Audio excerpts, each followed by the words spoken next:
me take you through the book of Acts to show you the extraordinary growth of the church, and then show you where they put all those people and how they cared for them, and how if you'll do that same strategy today, you will see exponential growth in your church.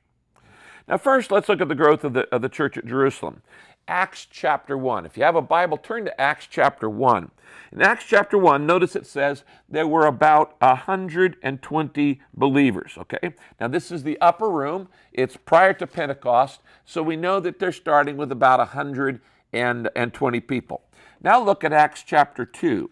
And in Acts 2, verse 41, it says that on the day of Pentecost, 3,000 were added to the church that first day.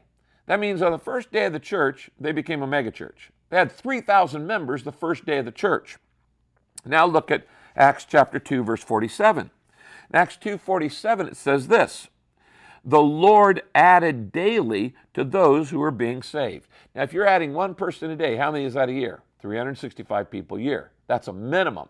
So they've got 3,000 plus they're adding at least 365 a day. And we know it's far more than that because in Acts chapter 4, now turn there, Acts chapter 4, verse 4, notice it says, the number of men grew to 5,000.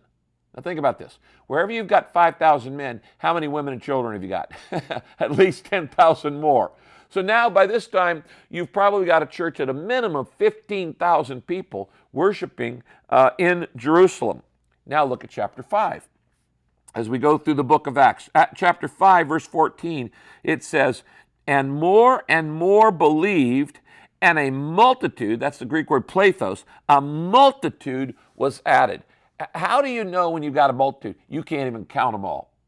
You say, well, how do I know when I've got a multitude? You can't count them. And it says there were more and more believing, and a multitude was added to the church. And finally, we get to Acts chapter 5, verse 28, and the critics of the church say, you have filled Jerusalem with your teaching. Well, no wonder. You know, people say, well, how big was the church of Jerusalem? Well, maybe 100,000 members within 20 years. How big was Jerusalem? Maybe at the most 200,000, maybe 250,000 people at the most. So you've got a church of 100,000 in a city of 200,000. That's what you call filling the city with your doctrine and teaching. Now look at chapter 6. Acts chapter 6, verse 1, it says, the number of disciples rapidly, what? Multiplied. Notice we've moved from addition to multiplication. 3,000 were added. They were added daily. 5,000 men added. A multitude added. Now we've gone to multiplication. Now we've got exponential growth. The number of disciples is rapidly multiplying.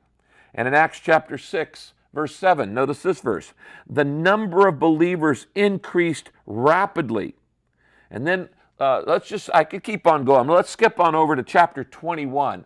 In Acts chapter 21, verse 20, it says this: tens of thousands have become believers. That's myrios, from the word we get the word myriad from it. And it literally means too numerous to be counted.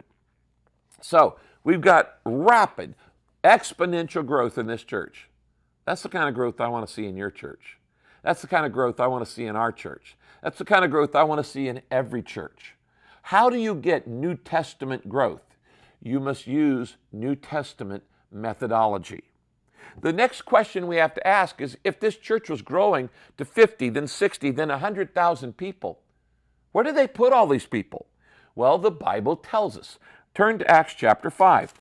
Look at verse 42. It says this. It says, they met day after day in the temple courts and from house to house. Now, circle that in your Bible. Temple courts, and by the way, notice it's plural. Courts. It's a plural. Courts, not just one temple court, and from house to house. Now, it doesn't say they met in the temple, because they didn't meet in the temple. If you know anything about the Jewish temple, only the priest was allowed in the temple. And he was only allowed in the temple on the Day of Atonement, so they certainly didn't meet in the temple.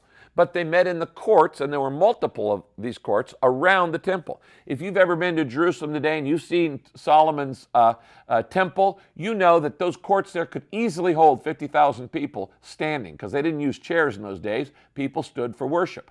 And with multiple services, 2 services, they could easily have 100,000 people at the temple courts. Okay?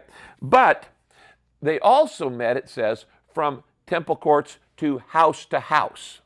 Now, this dual strategy of large group worship and small group fellowship is the biblical strategy and structure for the church, not just then, but for today.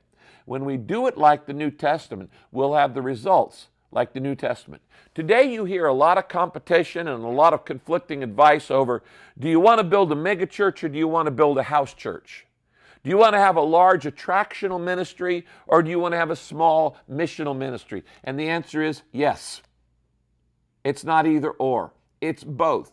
If you want to be biblical, if you want to be New Testament, if you want to be successful, you must have temple courts, that's come and see, and you must have house to house, that's go and tell. You must have attractional and missional or confrontational or incarnational. You must have both large group worship and small group fellowship. That is the biblical model in the book of Acts. Now, in large group worship, we see this in Acts chapter 2, verse 46. It says they met, in Acts 2:46, they met at the temple courts. And again, notice it's plural. Not one location, but multiple, which, by the way, makes a good case for multiple venues or multiple campuses. Even in the New Testament time, they didn't all meet in one service in one building. They met in multiple sites, in multiple courts, in multiple places. So it's just as biblical to have a service with multiple venues or multiple campuses or multiple sites as it is to say we're all going to gather in one place. But they had large group worship, that's Acts 2:46, but they also had small group fellowship. And of course, all through the New Testament, you can find examples where Paul says, greet those who are meeting in the house of this person, or greet those who meet in the house of that person. In Romans 16, verse 5, Paul writes to the people in Rome, and he says, greet the church that meets in their home. And so they were meeting in house churches, they were meeting in home groups.